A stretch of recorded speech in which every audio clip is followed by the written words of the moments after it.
want to change anything on? Yes. You want to do that right now? That's when you would do it. Okay. But you don't have any changes to it? I don't have any Okay. changes. All right. So we're talking about having one privilege of the floor. So I wanted to see what people thought about that, which one, beginning, the middle to the end. Thoughts?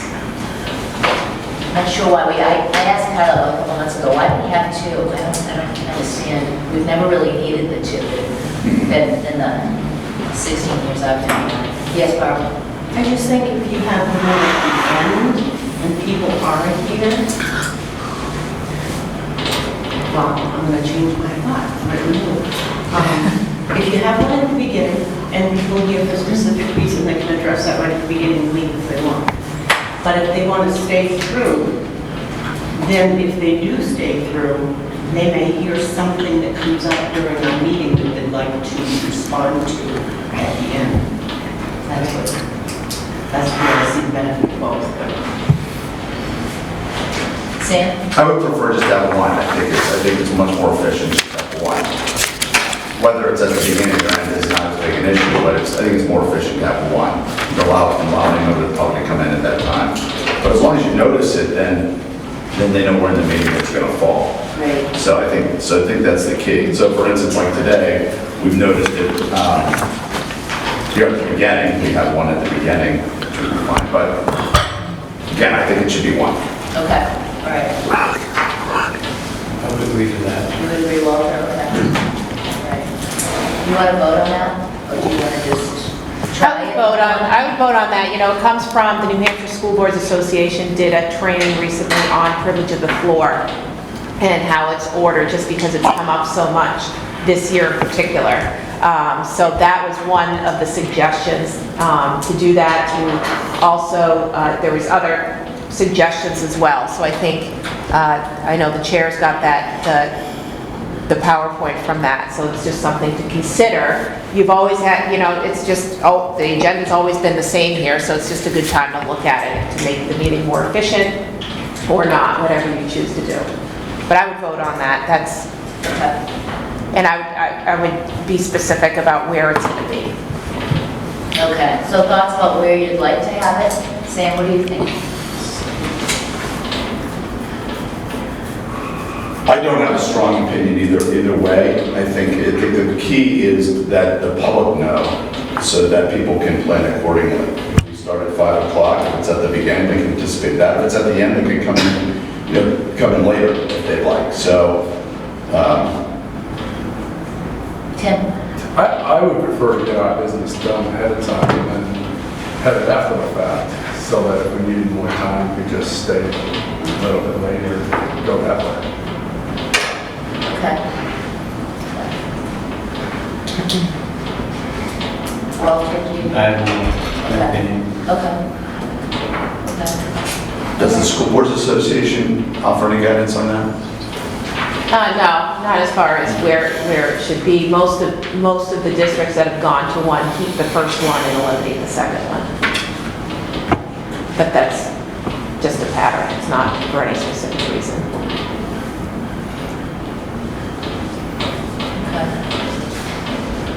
So, do I hear a motion? I'd like to make a motion to have one privilege of the floor at the beginning of the meeting, currently where it's on the agenda for this month. All right, second. I'd like that. Walter. All those in favor? Aye. Opposed? Abstaining? Sorry, Lynn. Okay, so we'll keep it in the beginning. So we'll, right? Is that what, right? Yeah. Okay, all right. So are you striking, are you amending the agenda for this month for right now too? Right, Or the future second meetings? one will go first. So, You can make that decision as the chair. yeah, Okay. that makes sense, right? Start right away. Okay, so privilege of the floor. Come on up. Hi, Senator Terrell.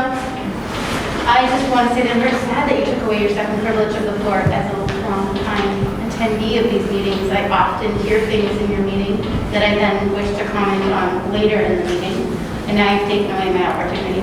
If we're only going to have one privilege of the floor, I'd love it in the middle. Meaning, after your discussion items, but before your board member concern, so I can hear what you're talking about and then have a chance to comment instead of having to come prepared based on very little on the agenda. Okay, thank you, Sarah. Thank you. Anyone else? Yep, and I will just start by echoing Sarah's concerns. I'm very disappointed to hear that you're going to remove second privilege of the floor. I see those as providing two very different opportunities for the public. The first one is to share concerns that we bring to the meeting, and the second is to respond to your discussion and updates, and taking away an opportunity for your parents and members of this community to voice their thoughts about what's going on in our school, I think is problematic. My name is Martha Burgess. I'm going to read my statement now. That was my name is Martha Burgess. I am here as a parent, again, as a parent of an 11th grader at Plymouth High School. I've also had a 8th grader over at Plymouth Elementary. And I want to start once again by thanking the SAU and the board for the hard work that you've done throughout the pandemic to take care of our school and our community. I recognize that across this state, boards are being put in a very difficult position of making public health decisions. I don't envy that position, and I know you don't take that responsibility lightly, and I appreciate your commitment to thinking about these difficult tasks and issues and listening to our opinions.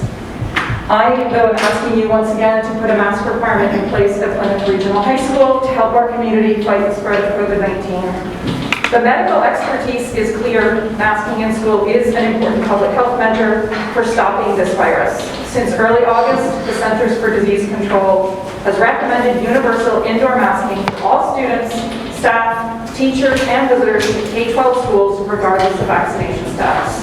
The American Academy of Pediatrics states students older than 2 years old and all school staff should wear face masks at school, unless medical or developmental conditions prohibit use.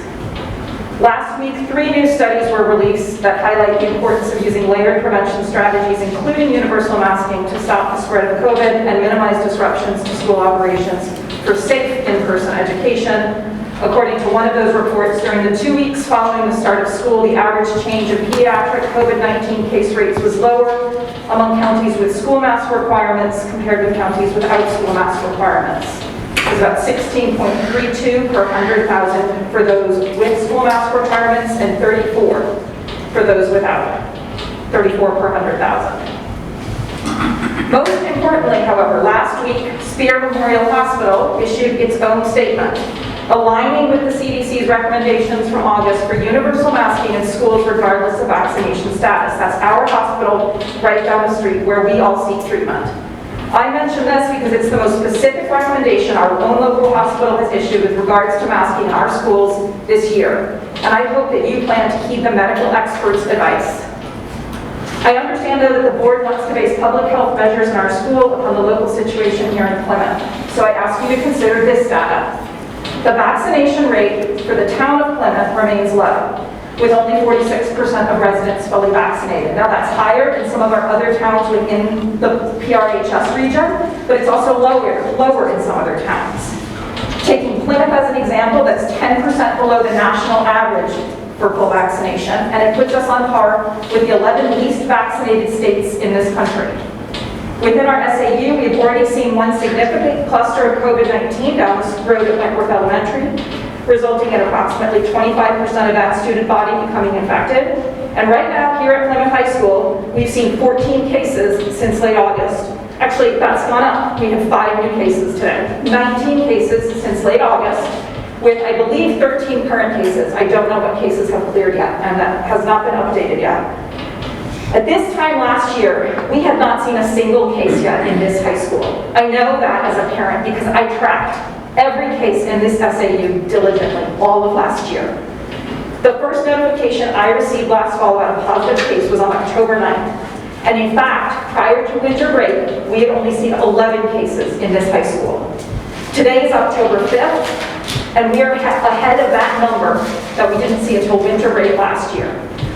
What's different this year? The main difference is our students are not required and our staff are not required to wear masks indoors. At the last board meeting on September 7th, the 7-day average of COVID-19 in New Hampshire was 319 cases a day. As of last Friday, it was 473. That's a 49% increase. During the same period, the daily average cases in Grafton County has jumped 133%. It is true that overall numbers of COVID-19 in the U.S. are coming down, but that trend is not happening everywhere, and it is not happening in New Hampshire, and it is not happening here in Grafton right now. Generally, we've seen states like Florida, where numbers were terrible in the summer, have started to come down significantly. But experts tend to agree that the reason those are coming down is because of increased immunity. That's immunity based on infection. In other words, COVID has burnt through the unvaccinated tinder in those areas and is moving on. And here in the Plymouth area, we still have a lot of unvaccinated people. My request that we require masks in the high school is based on two things. First, I believe we should enact policies that protect our most vulnerable people, particularly those are students who've chosen not to get vaccinated or whose parents have chosen for them not to get vaccinated. While I recognize that overall most young people seem to recover from COVID-19 without suffering some of the more terrible symptoms, the jury is still out on long-term effects from the virus that may not become apparent for months or years after infection in young people. And there is no way to predict which child in our community and our school could become sick with COVID-related multi-inflammatory syndrome in children. With our vaccination rates in Plymouth so low, we can assume many Plymouth Regional High School students have still not been vaccinated, and those with underlying medical conditions like asthma or diabetes are at greater risk of developing complications. Second, I believe we should enact policies that protect our larger community.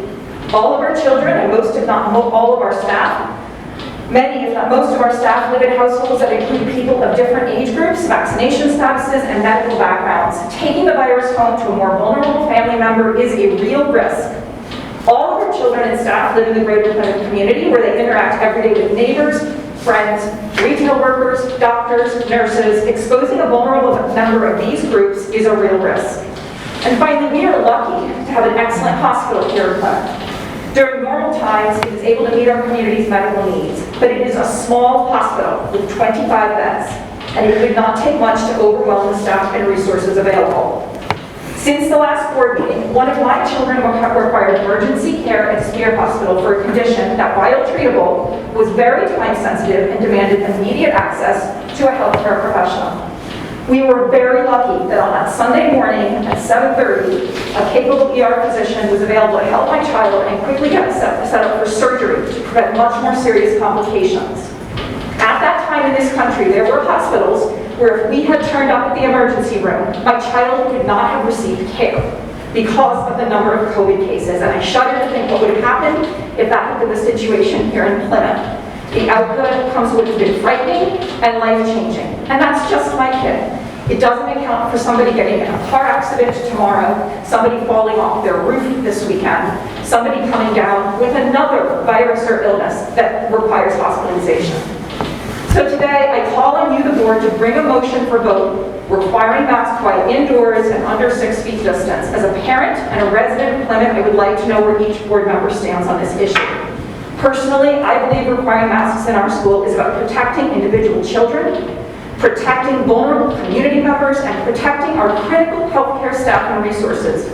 Community health is not an individual choice. It is something we do together as a community to protect ourselves and each other. Thank you. Thank you. Anyone else want to take the floor? All right, so approval of the minutes, we have a change. Martha was written in as Mrs. Favor, so that's going to be changed to Favors. Spelling too. So with that correction, approval of September 7th meeting. I'd like to actually have one more correction. Okay. Under non-public session, I just want the minutes to reflect that we actually did a roll call vote, and that way it's very clear and concise of how we did non-public. Great, okay, I'll make that correction. Anyone else have any changes? Yeah, I just had a question about why we entered this letter from?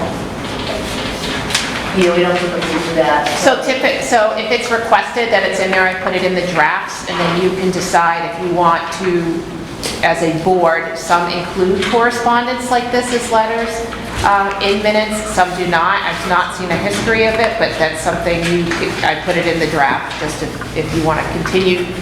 I've never seen it before. I mean, we usually reference Just summarize. that it's on file. If Okay. you want to see it at the SAU. Okay, so it'll remain on file at the SU, but will not be in the minutes. That's what I'd like to see. I mean, that's what you're gonna vote on, so Yeah. with those corrections in the minutes, if I hear a motion for that, we can. A motion to take it out, make the 2 changes, and push the September 7th meetings for approval. Can I ask a question? Sure. Is there a benefit for leaving it in versus taking it out? I'd like to understand what we're, I don't think it's been in there as long as I've been here, but do other boards see that? So typically, minutes are a summary of what happened, not a script of what, a word for word verbatim of what happened. So that's the only reason I have. That's the way I've been instructed by attorneys in the past when I've taken minutes or been on the board, that you do a summary. Right, okay. If someone had to present something, even if an administrator presents something, it's usually on file, so we have that information available. So anybody can go and look at it in the course of time. I mean, if we have 17 people come in and comment and want Yeah. 17 letters, And it remains public information that can be accessed? Absolutely. Okay, all right. Okay, so, make that motion briefly. I'll make that motion. Okay, so, With those seconded by Bonnie with the changes and the elimination of the letter, but keeping the letter in file. All in favor? Opposed? Abstaining? And I should have said the roll call and the change in the name. To identify the changes. Okay. All right, let's go report. Yes, Madam Chair, I passed out three pieces of paper. Why don't we deal with the last piece first? I met with the union and going over mitigation strategies to get ready for the winter, the inclement weather that'll be coming upon us. And I want to make arrangements in the cafeteria, so I'm providing a safe environment for our staff and our students. So I proposed going to 5 lunches that would accommodate the number of seats I have throughout the building, and also shortening the lunch. The lunch presently is 30 minutes. It's much too long. Kids are generally done anywhere between 15 and 19 minutes, which would give them about 6 minutes to socialize with their friends as they move to the next class. So going to 5 lunches enables me to do that. I can get these lunches under 100. So, I mean, presently right now, I'm making use of the entire building, and especially with the good weather, a majority of our kids will go out, but we have the 3rd floor. We have 3 floors here, the main floor too. The kids take advantage, and we try to separate them as much as we can. But with the inclement weather that'll come before us, I won't have that outside ability, so I want to make arrangements and get ahead of this first. Met with the union, they agreed to this too, which would have to change the schedule slightly, as you can see. I would have to take 5 minutes off of individual classes, and I would add 15 minutes to the lunch block, which is the 3rd period. We would call that a flex time, and I instructed the staff I would either like to see them do it on the A block or the last block, where kids could complete their homework if they, before the class, that 15 minutes, or at the end if the teacher wanted to give them an opportunity to get started on the assignments that were done through that period. It makes sense, it's safe, It gets me the lunches that I need, the numbers that I need. And it'll also release us out of school at 2:05. So obviously with the upcoming winter sports too, that helps getting the kids out and about and the buses back to the elementary schools quicker. Again, the teaching time would drop to 85 minutes from 90. Mitigation strategy, it's a one-time only, and the union agreed with me. Questions? Yes, Barbara. I understand your statement about how it shortens the time and allows for more lunches and keeping the numbers down. And I have a question, do the students ever use that lunch period, the current longer one, to see a guidance officer or anything like that? Occasionally, yeah, but they have plenty of time throughout the day to make an appointment, and they're available after school and they're in before school. But occasionally, I use most of my counselors down for a lunch coverage. I like them out and about where they're talking to kids and socializing with kids too there. So But you don't foresee no, I do not see losing any time there. Keep in mind, I got rid of the break too. Last year, there used to be a 10-minute break. I took that out. I'm trying to take out as many gatherings as I can where kids would gather and move them out through the building as quickly as possible. And they have been very cooperative. Bruce, does this impact at the end of the year? You No. have Cali, No. state? No. I'm well over the time limit on amount of time we put in for covering for snow days and that piece. And the calendar doesn't affect it at all. I'm well above. Any other questions? All right. Yeah, takes away 5 minutes of instruction time total. Yes, from each class, from period 1, 2, 3, and 4, both in the A and B day. Yep. And this is for just this year? This for this year. Negotiations, I'm sure, are talking about scheduling for next year. That's a different issue. That's a different topic. This is dealing with the mitigation strategy so I can deal with inclement weather and get these kids not to pile up during lunch. What did we do last year for lunch if that was? We were masked. We had a mask on and they took the mask off to eat, and the tables were, we took many of the tables off. They were X'd and all that piece. I hesitate to lose the 5 minutes of instruction time in each class. I'm gonna pick it up when I release the kids out of lunch real quick to the traveling time in between classes.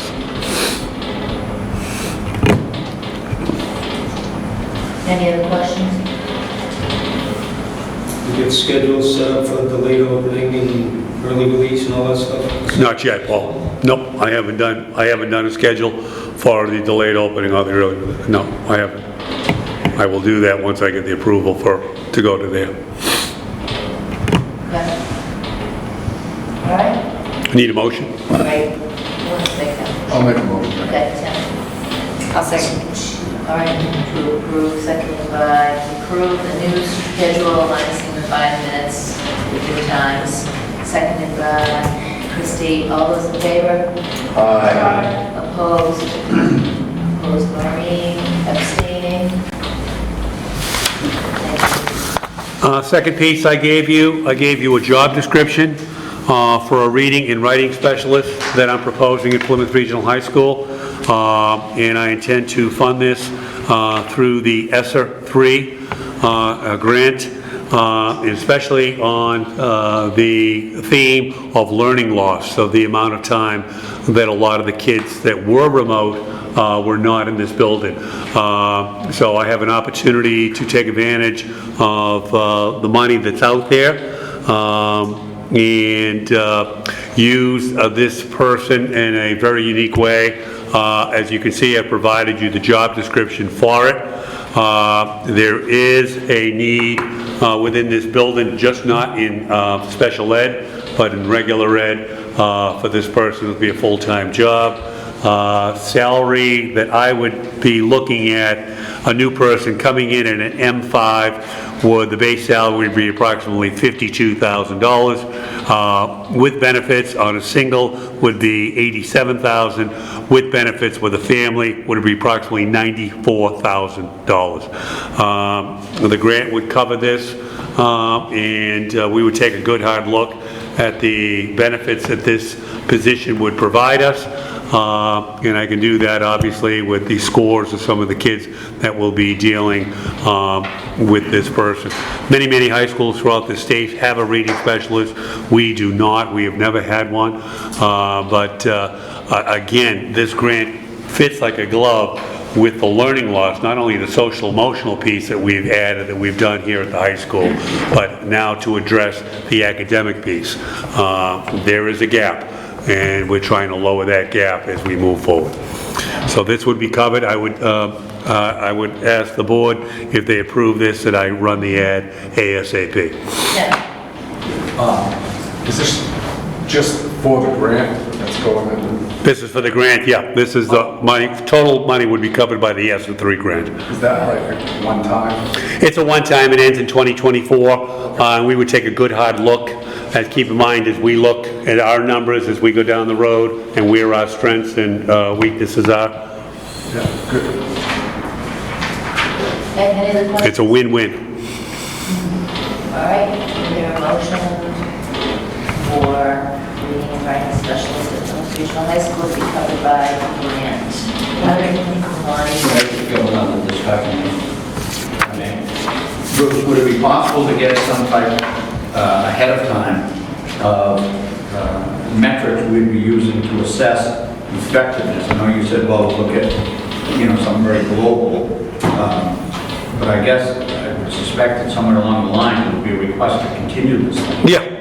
I mean, I'm going to have to obviously come in and show you the documentation of what we've done, yeah. I guess I'd like to ask that there be metrics developed that really pinpoint the effectiveness of this person. Well, I think that would be tough to do. Well, the number of kids that he or she will work with, and I can show you the scores, because keep in mind, all our kids take the PSAT, 9, 10, and 11, not our seniors. This position would be mainly geared at 9 and 10th graders as I move forward.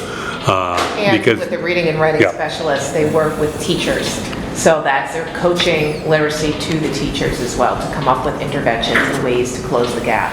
So all the teachers own the data, and I think you use multiple assessments, including the PSATs, the NIWAs, and other classroom assessments that would help. I don't really care what they are. I just ask that we have something in place. I could do that, Phil. I could do that, Phil, with if he or she is working with a particular group, I could see where those kids move. That's an easy fact. Where those kids moved, where they started and where they ended up. Yep. So. Okay, so there's a motion on the floor made by Bonnie, seconded by... I'll second it. Maureen. All those in favor? Aye. Opposed? Abstained? I know I reported out the very successful homecoming week we had here. Unfortunately, the football game did not turn out the way they wanted it. But the pep rally itself was extremely successful. It was held 90% outdoors. The kids are doing a special piece for a student Friday. We're going out to do some activities for this one student. I'll report out in the next committee meeting on that. But the pep rally itself, the kids had a great week. I also informed the board we'll be changing the date for the dedication for the Charles Lenahan Athletic Complex. The date is confirmed now. I have all the pieces in place. That'll be October 30th. It is the last home game here, depending on the playoffs, how that works. But we settled on that date, October 30th. It'll be right out here to my right. and it should start at halftime. It'll be around quarter of 3 to 3 o'clock, and a very, very short speaking presentation that I have set up for that dedication. Again, that's the 30th. And I turned my numbers into the state October 1st, and they came in at a healthy 631, 193 in the 9th grade, 159 in the 10th, 139 in the 11th, 140 in the 12th. So I've gotten back most of my students that were remote. We did, as I told you before, we had about 45 students leave, and I had an influx of about 45 students come in. So that was a wash. And I'm still getting kids daily as they come in from the hinterlands to the school. And I do have nominations for non-public. Thank you. Thank you. If there's no questions for me? Okay, so in committee progress report, our next teaching and learning will be October 19th, and school operations will be October 19th. Okay. Did you want the committees to report out or no? Oh, sorry. That's all right. Sorry. It didn't say report, it looked like it was just. Yeah, that's all right. Maureen. Okay. Yes, we met on April 20th, I'm sorry, I was looking at that, September 21st. We approved the minutes, and then there were a couple new policy updates that need to go to the board to review or to vote on tonight. One was an updated policy on student discipline, the other on reporting child abuse, and these are from new laws from the state. Do you want to go into any details on that again? No, it's just a first read tonight, so there's no action that needs to be taken except that it's under review. And Okay. it's just required by law. And do we need to vote on anything then as far as it being on, okay. No. All right. There was also a new course proposal. Yep. For AP Physics that would replace Physics Honors. It would be a similar structure to AP Bio with 2 credits. Well, it would meet every day like AP Bio. That we do need to vote on tonight.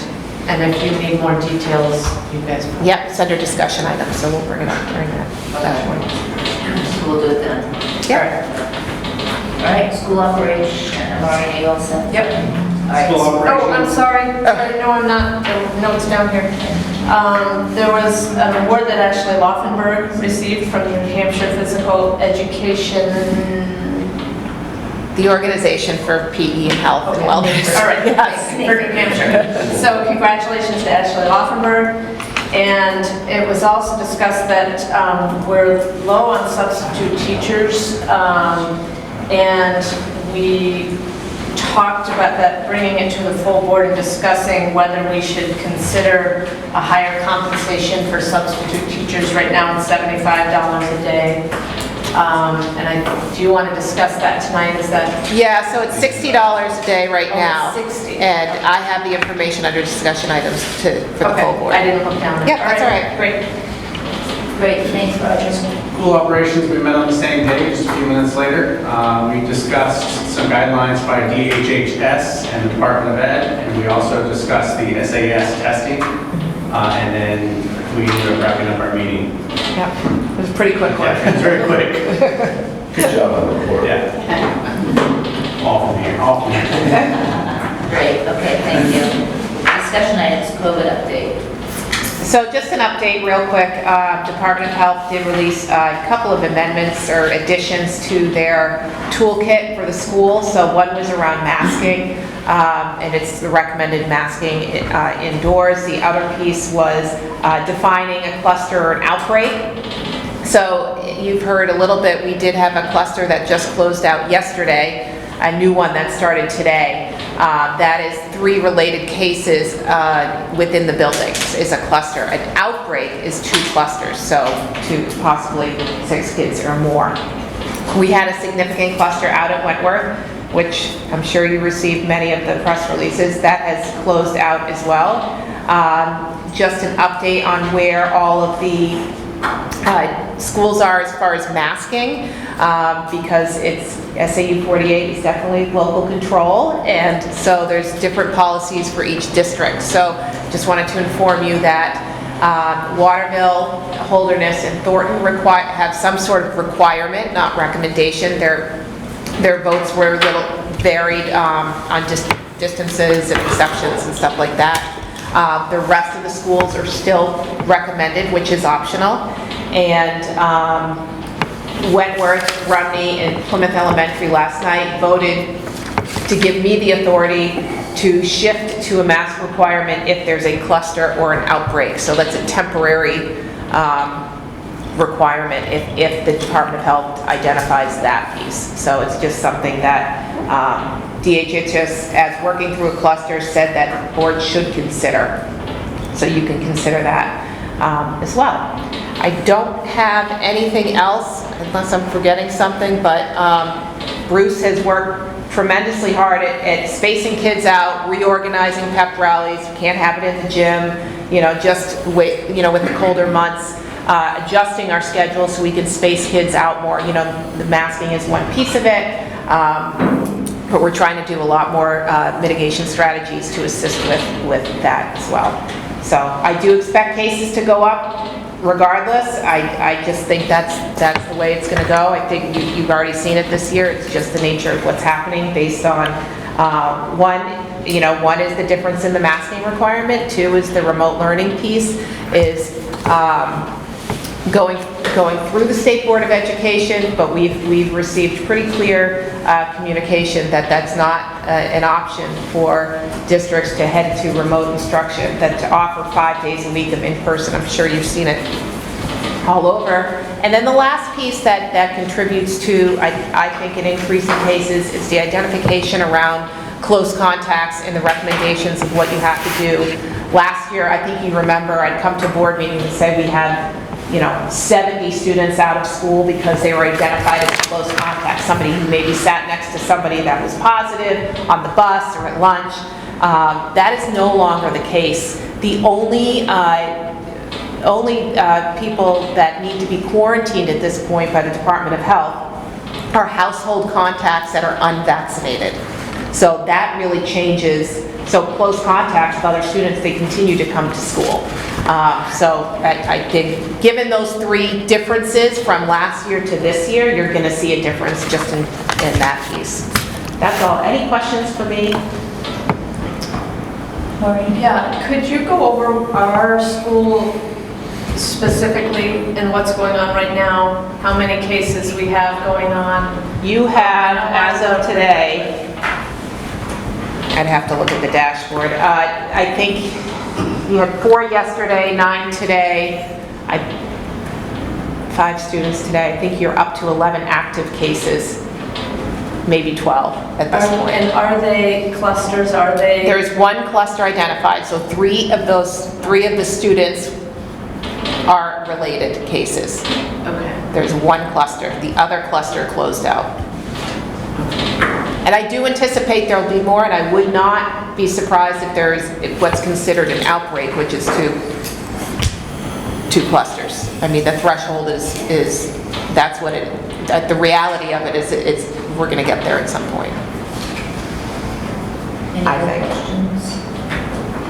At this point, I mean, if you wanted to discuss additional mitigation strategies or less, or just keep it as is right now, your recommendation is masking indoors within 6 feet, but it is not a requirement. So that's all I had.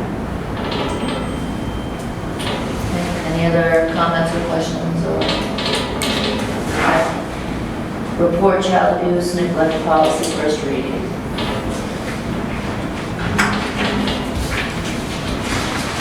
All that is a review, so you're just going to read through that this month, and then, so these next 2 policies are just required by law.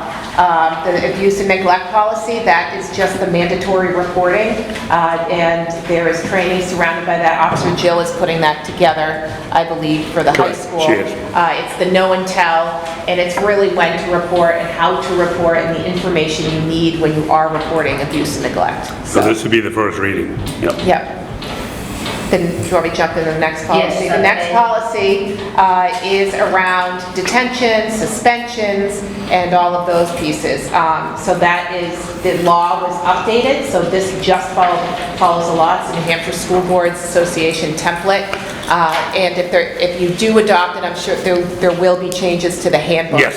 that will align with it too. And it really just looks at alternative strategies to suspending, preventative strategies. Right now, we I think, do a pretty good job with that at this point. We have alternative suspensions through the WILD program. Katie works with a lot of our students in regards to drug and alcohol issues, and so I think we'll follow it nicely. So that will move to the next month. All right? Yeah.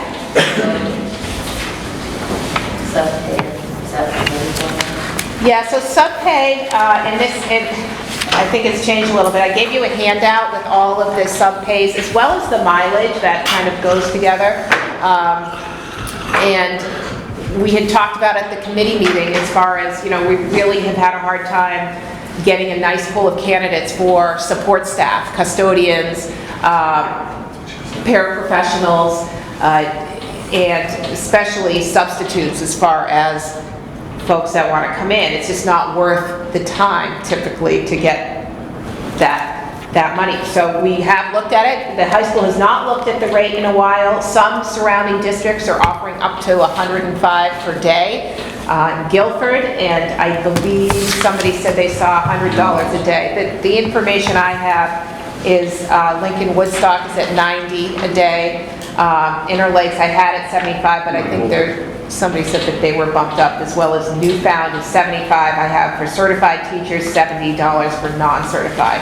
And you'll see that your other districts in SAU 48 are a little bit higher. So I think it's something you should consider bumping up. I would move we bump it up to $80 and also the IRS limit for mileage. I don't know why we're not doing that anyway. We do it for the support staff. So that's for teachers. Yep. Yep. That would be. And administrators. Yeah. So is it 6.5 hours a day, so it's $9 and change, is that what I'm These guys. basically down to? Okay. So $9 and change to come in and substitute our kids. Well, that's just something to think about too. Phil? I would ask that we consider amending that motion to increase it to $90 a day, because going 80 still doesn't put us in a favorable position compared to the districts adjacent to us outside of the SAU. Especially at the high school level, to find someone with that content specialty is extremely difficult. And if we want something more than babysitting, I think we need to do something that would allow us to get qualified people in here. Sam? So that, first of all, I don't have an issue with raising it higher tonight, but what obligation do we have the other districts in the SAU in terms of getting into a bidding war? So, we can make it as high as we want, but do we want to pirate subs from other districts too? I don't know. Are the same people that are subbing in the high school also subbing in the elementary school? I would tell you that most of our subs either prefer elementary or high school, not both. All right, so there's not somebody's deciding between I'm going to go to PRHS today or I'm going to go to P. I mean, there might be a hand, maybe 5, but that's, Okay, that's the only issue I raise is, do we need to be cognizant of that too? I think we had the same few folks at the elementary school subbing all the time. Okay. Yep, Okay. I have one. yep. So I guess we're going to have to include the support staff too. So some districts differentiate the pay between support staff and teachers, some keep it the same. You have kept it the same. Barbara? So is the difference between requiring for a long-term sub and a day-to-day sub? Correct, so there's a daily sub rate, which is what we're talking about today. A long-term sub is a bachelor's 1, and they have to be certified. Any sub, if you're just coming in for a day, you don't need to be certified. And they have to work longer than 10, that has to be 10 days. Once it goes over 10 days, then I go to a B1. Yeah. Okay, so if they're here just as a No, attendant daily sub, are they required to know content? Not certified, they're not required to be More certified. than 10 days, I think they are. If they're a long-term sub, different. So if it's a long-term sub, so if we're covering a maternity leave and it's gonna be for 6 months, then we're required to have a certified teacher. I think one of you mentioned something about if you want someone that's doing more than babysit, but if they're just a day-to-day sub, they don't really have to know course content. but if not, we can send a letter, you know, if I can't find a certified teacher in that particular, because keep in mind, you're at the high school, and if you can't find a particular certification, I've got to write a letter home and make sure that they at least have a college degree. But this is just for the daily drop, like somebody Correct. calls out sick, we need somebody to come in for the day. Two So different- the qualifications are all over the map Completely for different. for just daily substitutes. Sam? How long is the day? I mean, how long, what hour, what's the hour commitment? 7:30 to 2:20. They leave right away. So it's 5 hours? I give 'em a lunch. 7.5 hours? Yeah. They work crimply, you know, if they're taking that particular teacher's full schedule, they'll get a prep too, if I don't need them somewhere else. We're only talking, I only have one person that volunteers to sub at this high school. I fill it with other means. I mean, if this is gonna help, I hope, I'll get a better pool, but they generally do not like to come to the high school. It's a completely different feature, so. So the amendment to my motion would be that I would include the support staff at the same rate. They're already at 56 IRS rate anyway, so. Okay, and you had it at 80? I have it at 80, yeah, and the IRS for the teachers go to 156, 556, and 80 for the support. Okay. We have a second to that? Wasn't there an amendment on the? There was discussion, there was the phraseology, I would make a motion that it would be 90, or I would make a motion that it's 80. There hasn't actually been a full motion until 10 just now, so we're looking for a second for 10. Again, I look at it as the hourly rate. So 7 to 2:30 is 7.5 hours minus lunch. It's a half hour. Half hour. So you're talking a 7-hour day, right? So 7 times 7 into 80 is what, 11? 11 and some change. Yeah. 7 into 90 is, who are my mathematicians? I'm just trying to figure out. Almost 20, I'm just trying to figure out, what an appropriate hour. 12, no? It's a little under 17. If you're doing 7 hours, $90. Okay. What did you say, Barbara? I don't think that's... It would be 1, and then 2 left over, 20. It'd be around $13 or $14, that's all, not 17. Point of order. There's a motion on the floor. To do this correctly, we either have to second the motion or drop the motion before we have discussion. Okay. And I just want to make sure that we're all on the same page so we don't have little side conversations and motions at the same So time. no one seconded Tim's, so we'll have to drop the motion. Nope. Okay, we'll drop the motion. I'll make a motion that we raise it to $90 for the teachers, and the support staff put it at $80. Seconded by Phil. All those in favor? Aye. Opposed? Abstaining? The other piece is the mileage, if you wanted to address that.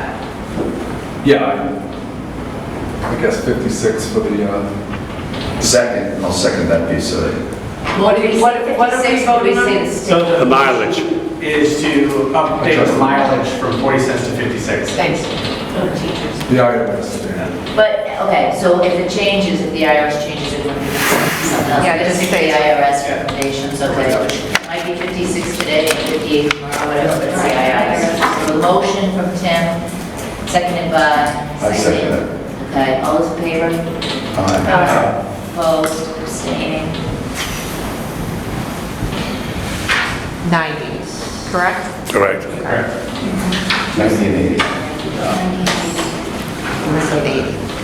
We don't want to get some stuff.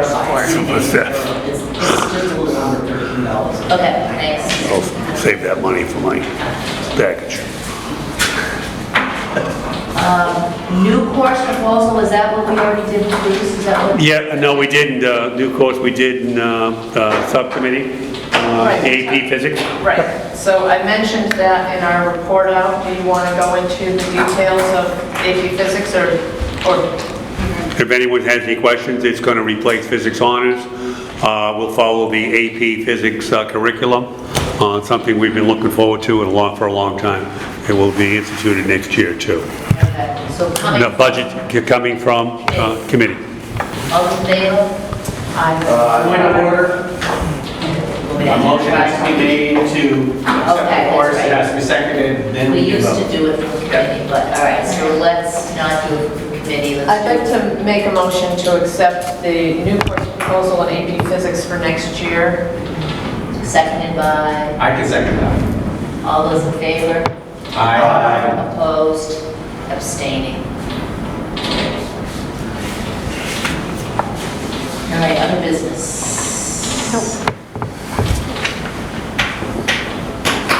Board member concerns? Anybody have anything? Okay, motion to go. I would like to make a motion to go into non-public for the purpose of personnel. Thank you. Second. All right, roll call. Yes. Yes. Yes. Yes.